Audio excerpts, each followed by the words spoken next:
I suspect that every aid worker in Africa comes to a time in her career when she wants to take all the money for her project. Maybe it's a school or a training program, pack it in a suitcase, get on a plane flying over the poorest villages in the country, and start throwing that money out the window.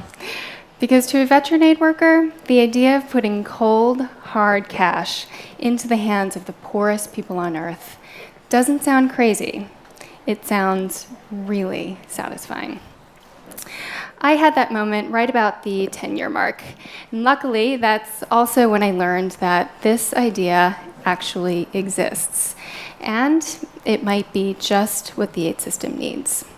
Economists call it an unconditional cash transfer, and it's exactly that. It's cash given with no strings attached. Governments in developing countries have been doing this for decades, and it's only now, with more evidence and new technology, that it's possible to make this a model for delivering aid. It's a pretty simple idea, right? Well, why did I spend a decade doing other stuff for the poor?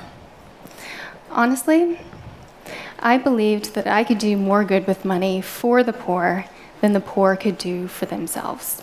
I held two assumptions. One, that poor people are poor in part because they're uneducated and don't make good choices. Two, is that we then need people like me to figure out what they need and get it to them. It turns out the evidence says otherwise. In recent years, researchers have been studying what happens when we give poor people cash. Dozens of studies show across the board that people use cash transfers to improve their own lives.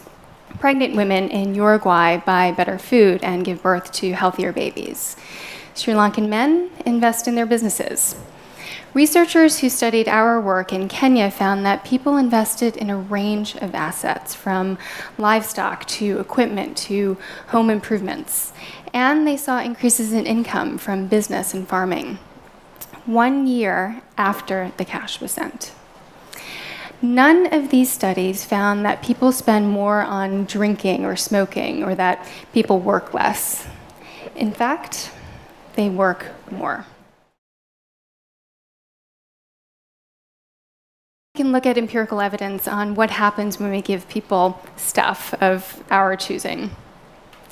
One very telling study looked at a program in India that gives livestock to the so-called ultra-poor, and they found that 30% of recipients had turned around and sold the livestock they'd been given for cash.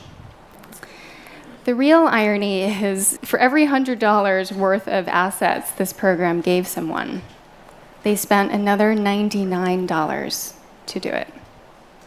What if instead we use technology to put cash, whether from aid agencies or from any one of us, directly into a poor person's hands?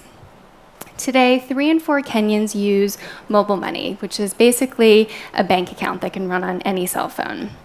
A sender can pay a 1.6% fee and, with the click of a button, send money directly to a recipient's account with no intermediaries. That's what we've started to do at GiveDirectly. We're the first organization dedicated to providing cash transfers to the poor. We've sent cash to 35,000 people across rural Kenya and Uganda in one-time payments of $1,000 per family. So far, we've looked for the poorest people in the poorest villages, and in this part of the world, they're the ones living in homes made of mud and thatch, not cement and iron. So let's say that's your family. We show up at your door with an Android phone. We'll get your name, take your photo and a photo of your hut, and grab the GPS coordinates. That night, we send all the data to the cloud, and each piece gets checked by an independent team, using, for one example, satellite images. Then we'll come back, we'll sell you a basic cell phone if you don't have one already, and a few weeks later, we send money to it. The more cash we give to the poor and the more evidence we have that it works, the the more we have to reconsider everything else we give. Today, the logic behind aid is too often, will we do at least some good?